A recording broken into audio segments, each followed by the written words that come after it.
Hi friends, હું છું ભાવેશ ને આજે આપણે સાડીની મહીથી ફ્રોક કટિંગ શીખવાનું છે.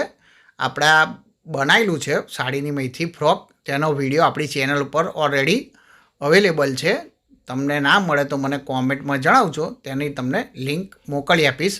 હવે આપણે ફ્રોક કઈ રીતે મોટાનું કટિંગ થાય તે આપણે સીવણ ક્લાસમાં શીખીએ. ભાવેશ લેડીઝ ટેલર યુટ્યુબ પર તમે સર્ચ કરશો સીવણ ક્લાસનું ગમે તે કામ આપણી ચેનલ પર મળી જશે. બ્લાઉઝ, ડ્રેસ, ચણિયાચોળી, ઠેલા ઠેલી જે પણ શીખવું હશે તે મળી જશે. અહીં આગળ આપણે પહેલાં પહેલું આપણે અસ્તર આ રીતે ગોઠવી દેવાનું છે અને સાડીમાંથી આપણે બનાવવાનું છે. આપણે અહીં આગળ અસ્તર આ રીતે ડબલ ગોઠવી દેવાનું છે. અહીં આગળ જોઈન્ટવાળો ભાગ આપણી સાઈડ રાખવાનો અને પાવડર મટીરિયલ લેવાનું છે, કોટનમાં નથી લેવાનું. અને અહીં આગળ પહેલાં આપણે સીધું માર્કિંગ કરી દઈએ. ત્યાંથી આપણે સીધું ત્યાર પછી આપણે માપ જોઈ લઈએ. લંબાઈ 44 છે, શોલ્ડર 14.5, આગળનું ગળું 5નું, પાછળનું ગળું 2, બાય 22, મોરી 7.5 ને કમર 33 ને ચેસ્ટ આપણે 36 છે. એને આપણે 4 વડે ઉમેરી દેવાનું ને 2 વડે ભાગી નાખવાનું. એ રીતે તમારે કરવાનું છે. આપણે જે ટોપ કટિંગ કરતા હોઈએ એ રીતે જ આપણે આની ઉમેરવાનું ને ભાગવાનું છે. અહીં આગળ આપણે કોઠો પહેલો 14.5 લેવાનો છે, એટલે 1 ઇંચ આપણે અંદર ઉમેરી દેવાનું. અહીં આગળ 16 લોસો તો પણ ચાલશે. આ રીતે તમારે લઈ લેવાનું છે. ઉપર આપણે માર્કિંગ કરી દેવાનું.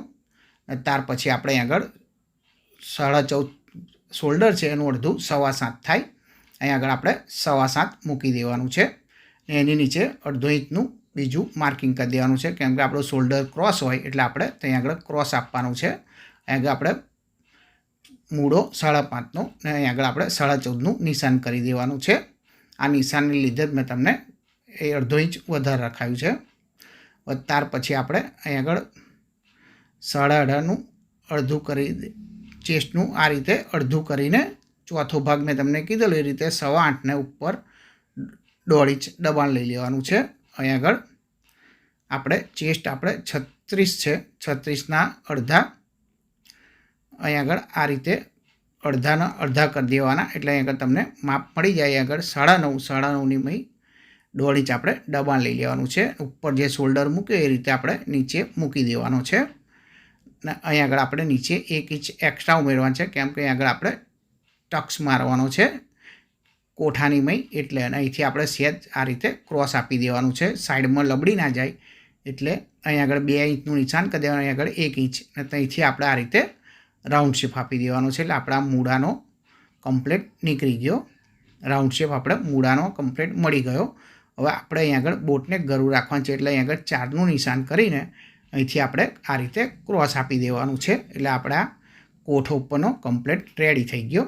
હવે અહીંથી આપણે આ રીતે 4 ઇંચનું સીધું કાપવાનું, ત્યાંથી આપણે આ રીતે ક્રોસ કાપવાનું છે. અને ત્યાર પછી આપણે મૂળાની જે રીતે રાઉન્ડ શેપ આવી ગયો એ પ્રમાણે આપણે કટિંગ કરી દેવાનું. અહીં નીચેની સાઈડ બી આ રીતે થોડું ક્રોસમાં કટિંગ કરવાનું છે. 1 ઇંચ આપણે જે ઉમેર્યું એ સાથે લઈને કટિંગ કરી દેવાનું છે.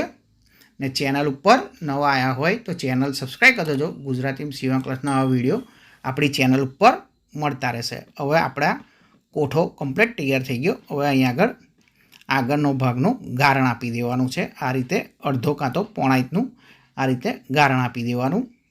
ને અહીં આગળ આપણે 4નું ગળું રાખ્યું છે એ આપણે કટિંગ કરવાનું છે, એ બી તમને બતાવી દઉં. અહીં આગળ આપણે પહેલાં ટક્સનું નિશાન લઈ લઈએ. ઉપરથી 10.5 અહીંથી આપણે 4 ઇંચનું મૂકી દેવાનું છે. ને અહીં આગળ આપણે 1 ઇંચ ઉમેરેલું એટલે 1 ઇંચનો ટક્સ લઈ લેવાનો છે. 2 સાઈડ અડધો ઇંચનું નિશાન કરી દેવાનું, એટલે અહીં આગળ ટક્સ આવી જશે. અણિયાવાળી વસ્તુથી આપણે આ રીતે માર્કિંગ કરી દેવાનું છે.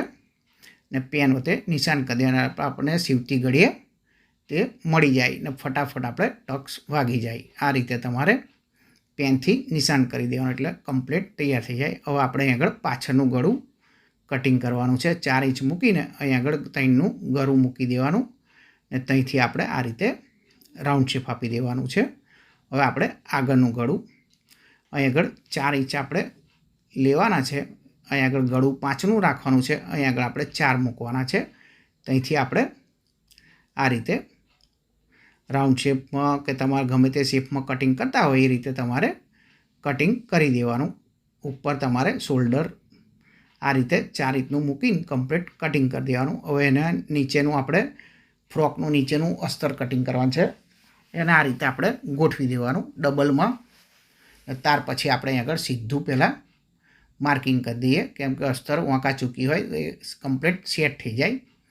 ત્યાર પછી આપણે અહીં આગળ 44ની લંબાઈ છે એની મય આપણે અસ્તરનું છે એટલે એની મય 2 માઇનસ કરી દેવાનું. ને અહીં આગળ 15 રાખેલું એટલે એની મય આપણે અડધો ઇંચ માઇનસ કરીને 14.5 મૂકી દેવાનું પ્લસ કરીને. ને આપણે જે અહીં આગળ આ કોઠાનું લંબાઈ જે નીકળે છે 1 ઇંચ માઇનસ કરીને અહીં આગળ આપણે મૂકી દેવાનું છે આ રીતે.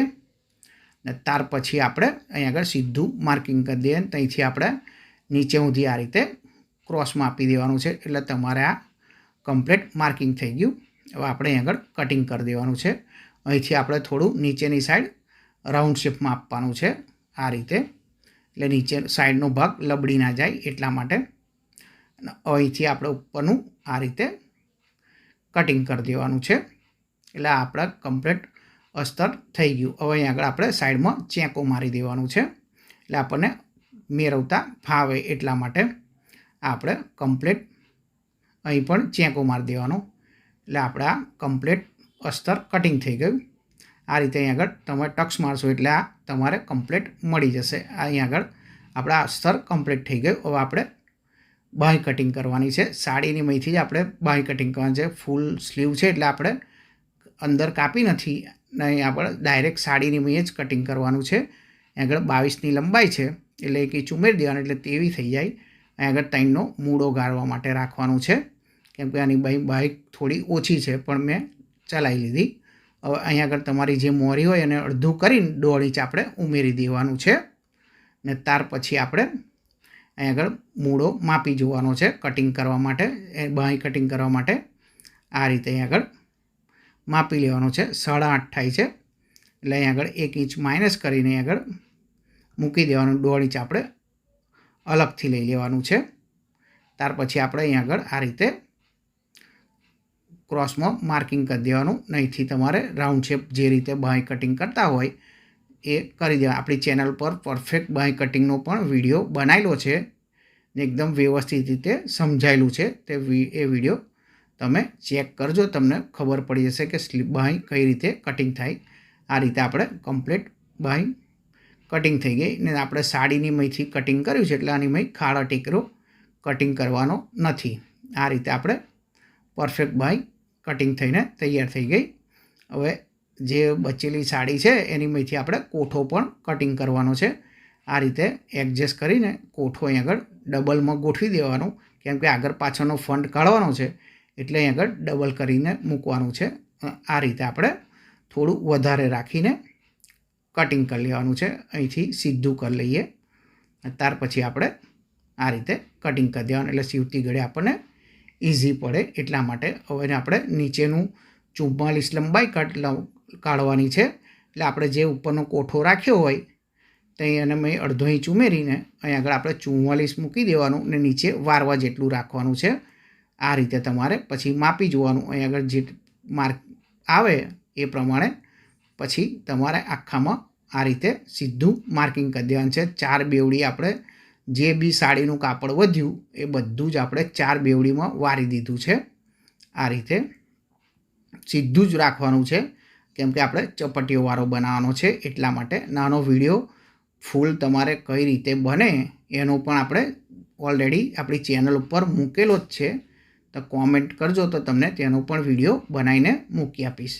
આ રીતે આપણે અહીંથી સીધું માર્કિંગ કરી દેવાનું ને 4 બેવડી રાખવાની છે.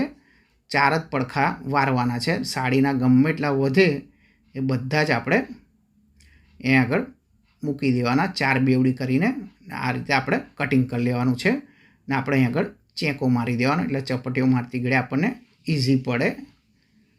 અહીં આગળ આપણે સાઈડમાંથી કટિંગ કરી લેવાનું આ રીતે, એટલે 2 ભાગ થઈ જાય એટલે આગળનો પાછળનો તમારે આવી જાય. આ રીતે આપણે અહીં આગળ નીચેનું પણ કમ્પ્લીટ તૈયાર થઈ ગયું. અહીં આગળ અસ્તરથી તમારે 2 ઇંચ મેં તમને ટૂંકું રખાયેલું એ આ રીતે તમારે અહીં આગળ આવી જશે વારવામાં. આપણે કોઠો કટિંગ કર્યો ને આપણે આ બાય પણ કટિંગ થઈ ગઈ. આ રીતે આપણે પરફેક્ટ ફ્રોક મોટાનું કટિંગ થઈને તૈયાર થઈ ગયું. બન્યા પછી તમારે આ રીતે કમ્પ્લીટ દેખાશે. વિડીયો પસંદ આવ્યો તો લાઈક કરજો અને તમારા મિત્ર કાં તો સગા સંબંધી જોડે શેર કરજો. Thank you for watching.